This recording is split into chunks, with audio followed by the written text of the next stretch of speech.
Seorang bocah laki-laki terekam kamera saat keliling berjualan keripik pisang coklat sambil mendorong kursi roda ibunya viral di media sosial.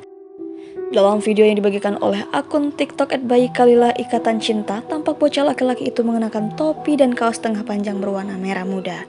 Ia membawa ibunya yang duduk di kursi roda sambil memangku dagangan keripik pisang coklat yang mereka jual.